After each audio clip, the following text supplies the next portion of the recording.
देशवासियों, आज यूपी और पंजाब सहित 5 स्टेटों के चुनाव के बाद पेट्रोल और डीजल की कीमतों पर वृद्धि भारत की विपक्षी पार्टियों को पुनः बेचैन कर दी है।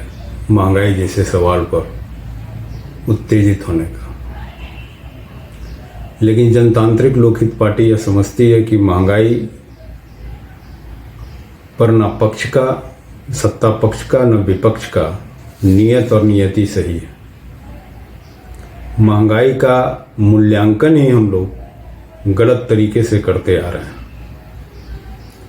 अगर सैद्धांतिक तौर पर हम समझें तो काला धन, जमाखोरी, भ्रष्टाचार, गरीबी, जनसंख्या कुप्रबंधन, रुपये का अवमूल्यन, मुद्रास्फीति, राष्ट्रीयकृत उद्योगों में घाटा निरंतर महंगाई बढ़ने का कारण होता है। अगर अर्थशास्त्र की भाषा में समझें तो मांग ज़्यादा, आपूर्ति कम और बाजार में रुपयों का अत्यधिक बहाव महंगाई के कारण है। साधारण तरीके से समझें तो एक आम इंसान की क्रय शक्ति घट जाए तो महंगाई एक समस्या हो जाती है, और यह किसी देश की समस्या नहीं। आजकल महंगाई ग्लोबलाइजेशन के दौर पर एक अंतर्राष्ट्रीय समस्या हो गई है। महंगाई को रोकने के भी कई तरीके बताए जाते हैं, लेकिन हमारी पार्टी महंगाई को किसानों के दाम, नौजवानों के नाम, नौजवानों को काम के नारे के साथ समझती है। महंगाई को आत्मनिर्भर बसावटों के लक्ष्य का एक विषय मानती है, और सही मामले में भारत में जनसंख्या का कुप्रबंधन होता रहा। जनसंख्या के प्रबंधन की कोई नीति नहीं हुई और कृषि को घाटे का सौदा बता दिया गया, इसलिए भी महंगाई है। आप इस बात को ऐसे समझिए कि 12 रुपया का सिगरेट पीने वाला व्यक्ति 10 रुपया के टमाटर को महंगा कहता है। 600-700 रुपया केजी घी उसके लिए महंगी हो जाती है, और 1100-1200 रुपये में 750 ml का दारू उसको सस्ता दिखता है।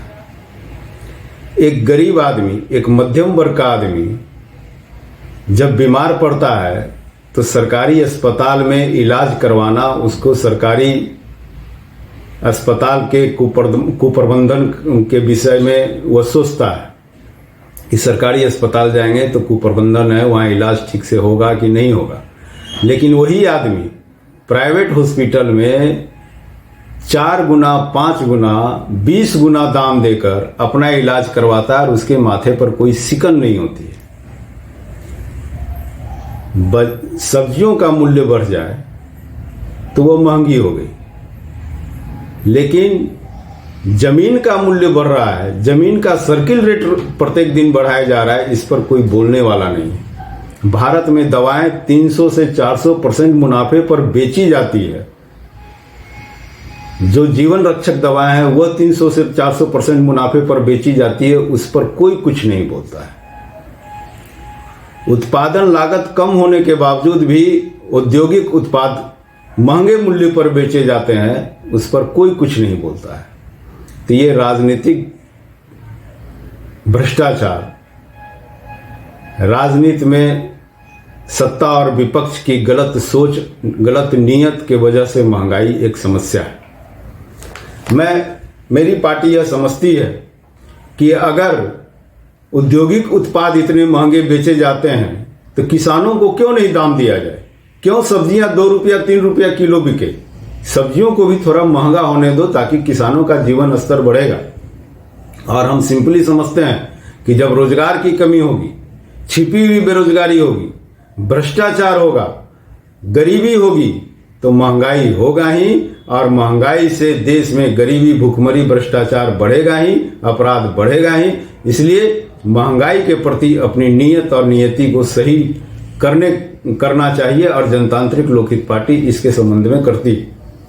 सकल घरेलू उत्पाद का बढ़ावा हो गया, जनसंख्या का प्रबंधन होगा, कृषि क्षेत्र लाभदायक स्थिति में पहुंचेगी, भ्रष्टाचार पर जब अंकुश लगेगा तो महंगाई को रोका जा सकता है। और मैं पक्ष और विपक्ष के तमाम राजनेताओं से, तमाम समाजसेवियों से कहना चाहता हूं कि सब्जियां अगर महंगी हो जाए तो उसे मुद्दा मत बनाइए। जीवन रक्षक दवाएं महंगी है, स्वास्थ्य सेवाएं महंगी है, शिक्षा का क्षेत्र महंगा हो गया, कृषि यंत्रों पर जीएसटी लग रही है, शैक्षणिक वस्तुओं पर, स्टेशनरी के वस्तुओं पर, किताब और कॉपी पर जीएसटी लग रही है। उस महंगाई के खिलाफ भी आप बोलिए। महंगाई, कपास के किसान कम जितने मूल्य पर कपास बेच देते हैं उससे 1000 गुना मुनाफे पर आपको वस्त्र मिलता है। सिले सलाए वस्त्र पर जीएसटी भी है। तो उन वस्त्रों की महंगाई पर भी आप बोलिए। महंगाई पर केवल किसानों के उत्पाद की महंगाई को, पेट्रोल और डीजल की महंगाई को ही केवल महंगाई न समझा जाए। पक्ष और विपक्ष नियत और नियति स्पष्ट करे और महंगाई पर एक व्यापक जन आंदोलन खड़ा करने का प्रयास करे, रोजगार को खड़ा करने का प्रयास करे। अगर रोजगार होगा, लोगों की क्रय शक्ति स्वतः बढ़ जाएगी।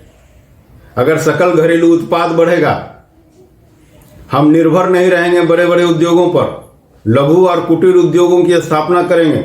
आजीविका के माध्यम से, जीविका के माध्यम से, आत्मा के माध्यम से आत्मनिर्भर बसावटों का देश और प्रदेश बना देंगे तो महंगाई स्वतः नियंत्रित हो जाएगी। महंगाई कोई मुद्दा ही नहीं रहेगा। मैं पुनः इस देश के तमाम विपक्षी पार्टियों से, तमाम सत्ताधारी पार्टियों से, तमाम उन नौजवानों से जो राजनीति में अपना कैरियर चुनना चाहते हैं, राजनीति में अपना भविष्य चुनना चाहते हैं, महंगाई को बड़ा ही सूक्ष्म तरीके से अवलोकन कीजिए, परिभाषित कीजिए और किसानों को दाम दीजिए, नौजवानों को काम दीजिए, आत्मनिर्भर बसावटों का देश बनाइए। महंगाई कोई समस्या ही नहीं है। जय भारत।